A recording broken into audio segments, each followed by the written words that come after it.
Début 1995, les marchés boursiers sont en hausse. L'âge d'or pour de nombreux investisseurs est arrivé. C'est là qu'intervient David Walsh, notre protagoniste, qui est en même temps un antagoniste. Réfléchis un peu à la manière de gagner de l'argent. C'est un courtier new-yorkais qui veut trouver une solution à sa vie financière. Il élabore un plan qui fera que sa société minière, BreX, vaudra des millions de dollars sur la base de quelques photos d'une simple alliance et finira par construire un empire de papier. Une histoire qui comprend la fraude, l'or, la mort et comme acteurs secondaires Lehman Brothers. Il est important de mentionner qu'à l'époque, il n'existait pas de normes de calcul des réserves selon le règlement 43-101, Standard of Disclosure for Mineral Projects in Canada. Par conséquent, personne n'a pris la peine de vérifier les affirmations de Walsh et de ses associés. Et c'est à ce moment précis que les actions de BreX ont explosé. Revenons d'abord un peu en arrière en 1989, lorsque David Walsh avait fondé une société minière canadienne appelée BreX Minerals Ltd, sans activité ni bénéfice connus, qui valait pratiquement moins $1 tant elle était petite. En 1993, il a acquis les droits sur la prétendue mine d'or située au milieu de la jungle de Bornéo, en Indonésie, près de la rivière Besang, avec son partenaire, le géologue John Felderhoff. Ils ont ainsi acquis le terrain en prétendant l'existence d'or.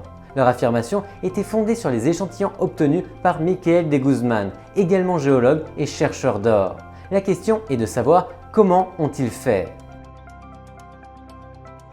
Michel de Guzman a conçu un plan consistant à falsifier les échantillons d'or à partir de zéro, en utilisant d'abord des copeaux d'or provenant de sa propre alliance, puis en utilisant des matériaux d'origine locale, mais en les modifiant pour qu'ils paraissent vrais.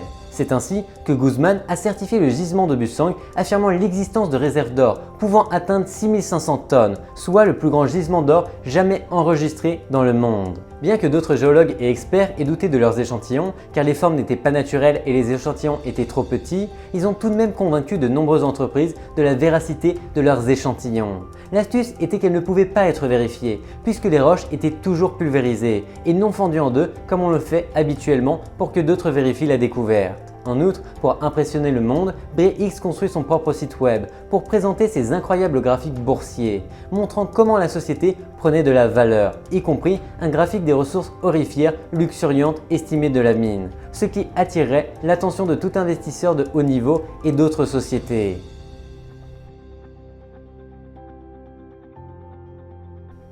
Au cours de l'année 1995, les actions de BreX valaient 2 $ canadiens, mais en mai 1996, la valeur de la société a culminé à 275 $ canadiens, évaluant la société à 4,4 milliards de dollars, 6 milliards de dollars américains.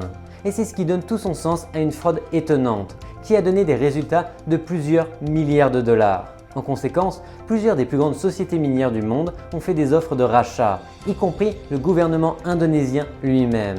D'autre part, en l'espace de quelques mois, la grande société minière américaine Barrick a fait signer à l'ancien président américain, George Bush, un contrat de cadre, qui serait la personne chargée d'envoyer une lettre au président indonésien de l'époque, Suharto, au sujet de la société minière BreX. Cependant, à l'époque, seul Walsh savait qu'il n'y avait pas de telles ressources dans la jungle indonésienne. Le président indonésien Suharto, peu avant sa chute, qui était également classé comme l'homme le plus corrompu du monde par Transparency International, voulait sa part du gâteau. Connaissant l'immense fortune qu'il détenait sur ses territoires, il a freiné l'octroi du permis à BreX, prétextant que l'entreprise était trop petite. Cependant, après avoir reçu sa part du marché, il retirait ses restrictions. Nous pouvons donc voir comment deux parties s'entraident, et la mine d'or qui vaut tant d'argent aujourd'hui continue de fonctionner et d'ajouter des chiffres à son stock sur une base continue. Tout s'est poursuivi selon le plan de Walsh, mais en mars 1997, une autre société minière de renommée mondiale, Freeport-McMoRan, déjà propriétaire à 15% de BreX, a eu l'idée d'inspecter la prétendue mine d'or. La surprise fut de taille lorsque le 26 mars, la société a tout rejeté en certifiant que des quantités négligeables d'or existaient dans la région, alors que quelques semaines plus tôt, Walsh avait déclaré qu'il y aurait au moins 70 000 tonnes d'or. Ce n'est qu'un jour plus tard que les actions de BreX se sont effondrées, de 82% à la bourse de Toronto. Même les petites bourses de Vancouver et d'Alberta ont connu leur pire jour grâce à cet événement. À partir de ce moment, on connaît un nouveau personnage qui a toute cette folie et farce, donnant le début des prochains actes qui mettraient fin à BreX. La société indépendante Strathcona Mineral Services, après avoir effectué ses propres inspections, a rédigé un rapport rendu public le 6 mai 1997, dans lequel elle conclut « Ce gisement, Busang, qui prétendait être la plus grande découverte d'or de l'histoire, est pratiquement un morceau de terre sans valeur au milieu de la jungle de Bornéo ». C'est ainsi que la nouvelle se répand et que commence la descente rapide de BREX aux yeux du monde entier. Le même jour, comme une étoile filante, les actions de BREX à la bourse de Toronto ont chuté de 97% en seulement 10 minutes. Ce qui valait auparavant 6 milliards de dollars a été réduit à une maigre dizaine de millions de dollars, entraînant la vente de 50 millions d'actions du mineur dans les mains d'autres personnes. En outre, le rapport indique que les quantités de poussière d'or ont été intentionnellement ajoutées aux échantillons de Busang dans un laboratoire clandestin, ce qui indique clairement qu'il y a eu tromperie, délibérée ou négligence. Bien que deux sociétés aient déjà vérifié tout ce montage, le géologue en chef et vice-président de BREX, John Federoff, a nié toute implication dans ce scandale. De plus, quelques mois plus tôt, l'autre géologue, Michael de Guzman, s'était apparemment suicidé en tombant d'un hélicoptère alors qu'il devait assister à l'une des réunions d'affaires avec Freeport. Très suspect pour quelqu'un qui a une vie de luxe et de succès, n'est-ce pas? BREX, étant l'une des plus grandes sociétés minières au monde avec une croissance énorme en si peu de temps, était l'objet d'impression pour de nombreux investisseurs qui ont acheté des actions de la société. Cependant, suite aux découvertes, tests et rapports publiés, ils ont enregistré des pertes de 50 millions de dollars de la part du fonds de pension des enseignants de l'Ontario et de 70 millions de dollars de la part de la Caisse des dépôts du placement, le plus grand gestionnaire de fonds de pension du Canada. Au bout d'un mois, le mineur doit faire face à une série de poursuites, dont 8 par les États-Unis et une centaine par des actionnaires.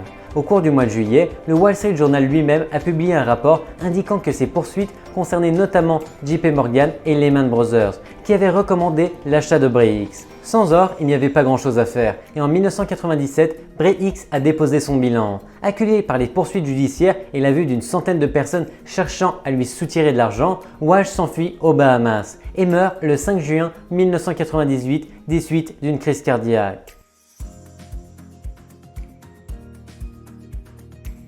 Il n'a jamais été clair qui est le véritable coupable ou responsable de cette fraude. Beaucoup continuent d'accuser Federoff. Il est un suspect assez voyant même s'il a été déjà acquitté par les tribunaux. D'autres insistent sur le manque de clarté et de preuves du suicide de Guzman qui s'est jeté d'un hélicoptère, même si les autorités ont jugé qu'il s'agissait d'un suicide. En fait, des sources non officielles affirment l'avoir vu au Canada des années après le scandale, mais ce ne sont que des spéculations. La vérité est qu'il y a encore beaucoup de questions et peu de réponses sur ce qui, à la suite d'une simple alliance, est devenu l'un des plus grands scandales de l'histoire. Mais grâce à la collaboration de Wall Street et aux découvertes des inspections effectuées par Freeport-McMoRan et Strathcona Mineral Services, la voie de la vérité a été ouverte. Finalement, BREX a disparu en 2002, laissant sa marque comme l'une des mines fonctionnelles qui n'a jamais eu d'or, mais qui a été parmi les premières et les plus valorisées au monde.